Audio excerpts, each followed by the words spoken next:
በሰሙነ ሕማማት የማይጸለይ ጸሎት አለ? ለምሳሌ በስመ አብ ማለት ማማተብ መልካ አይጸለይም ይባላል። ይህ እንዴት ይታያል?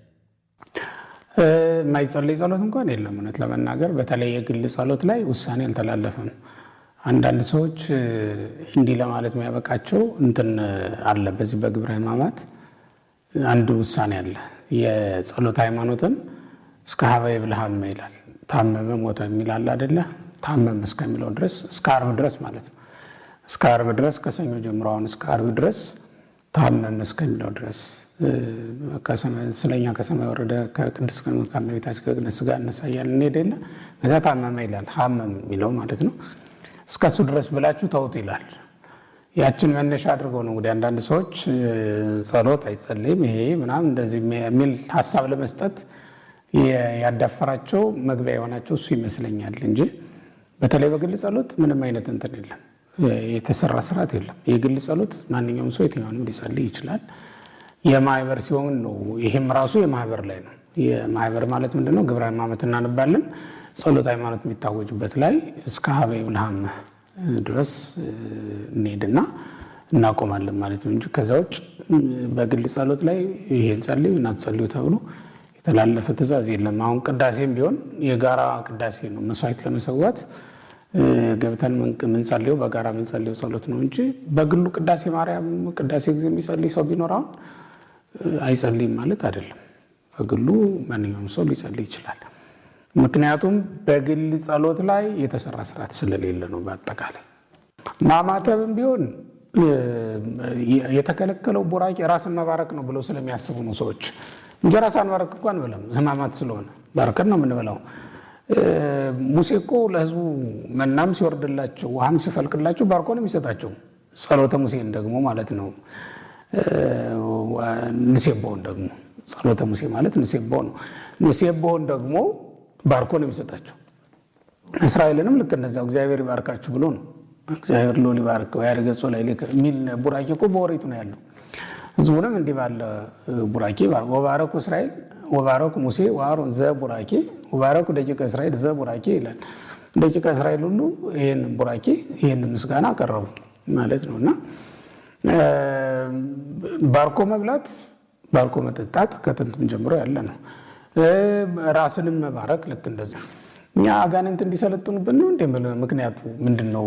አሁን የመስቀል ምልክት ማንይዝበት ምንድነው ምክንያታችን? እንደዛ አንከለከልም። ለምን ካልከኝ ሙሴ በመስቀል ምልክት መታየቱ እንደ ነውር አልተቆጠረበትም፣ እንዲያደርገው ታዝዟል። ለእስራኤል ምድን መንሳትም አብቅቷል። አሁን ይሄ የመስቀል ምልክት ነው። ይሄንን ይዤ መገኘቴና ይሄንን በእኔ ላይ ማሳየቴ ሰይጣንን ያስፈራል እንጂ ሌላ ማንንም ሊያስፈራ ቤተክርስቲያንንም ሕጓን ሊያስጥሳት ስርዓቷን ሊያበላሽባት የሚችል ነገር አይደለም። እና ልንባርክ ራሳችንን ልናማትብ እንዲሁም ደግሞ ምንበላውን ምንጠጣውንም ባርከን ልንመገብ ይፈቀድልናል ማለት ነው። የሚከለከለውን በደንብ በግልጽ ምዕመናን ሊያውቁት የሚገባው ነገር ምንድነው? የሚከለከለው ፍትሐተ ኃጢአት ነው። ይሄ ምንድነው? የፍትሐተ ነፍስ ነው የሌለው ምንድነው? ምን ማለት ነው? በሌላ አነጋገር ስርየተ ኃጢአት የሚያሰጠው የካህኑ ቡራኬ ማለት ነው። እሱ ነው የሌለው። እኔ እንዲህ ራሴን የምባረከው እኮ ስርየተ ኃጢአት የሚያሰጥ አይደለም። አጋንንትን ለማስፈራራት ይሄ ምልክቴ ስለሆነ ነው። ይሄ ምልክቴ ስለሆነ በሰላም ጊዜም እኮ በጦር ጊዜም በሰላም ጊዜም ወታደር መሳሪያ መያዝ አለበት አይደል? ይሄ ለኔ መሳሪያ ነው፣ መቼም አልጥለው። አመት እስከ አመት ይሄ አጋንንት እንዲሰለጥኑብኝ ነው እንደሚፈልገው። ስለዚህ ሁልጊዜ የነን ልጅ ይታያለው ማለት ነው።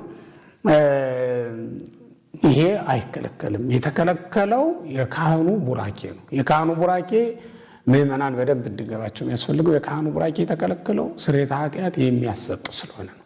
ስርየተ ኃጢአት ያልተሰጠበትን የ5500 ዘመን ታሪክ ለማስታወስ 5 ቀን አይደሉ እነዚህ 5500 ዘመን ነበሩ እነዚያም እና 5ቱ ቀናት የ5500 ዘመን ምሳሌዎች ናቸው። እንደዛ ስለሆነ ለ5 ቀን ተኩል እኛም እንከለከላለን። ለ5 ቀን ተኩል ማለት ምንድነው?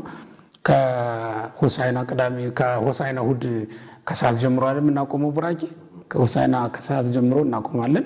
እስከ መቼ? እስከ ዓርብ ድረስ።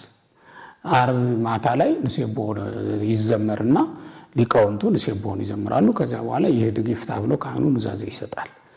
በእርግጥ ቡራኬ አልተለመደም። ከዛ በኋላ የቀዳም ሰው ዕለትም ቡራኬ አንሰጥም።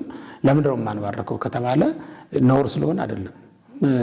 የክርስቶስን ትንሣኤ አይተን ደስ ስላልተሰኘን ነው። ገና እሱን እየጠበቅን ነው እንጂ ነፍሳት ከሲኦል ወጥተዋል። ከዚያ በኋላ ነፍሳችን ስርየተ ኃጢአት ተቀብላለች። መንግሥተ ሰማያት ገነት ተከፍቶልናል። ወደ ርስታችን ተመልሰናል እና መባረክ እንችል ነበር። ከዛ በኋላ መባረክ እንችል ነበር። ግን ምንድነው እንዲቆይ የተደረገው? አረብ እኮ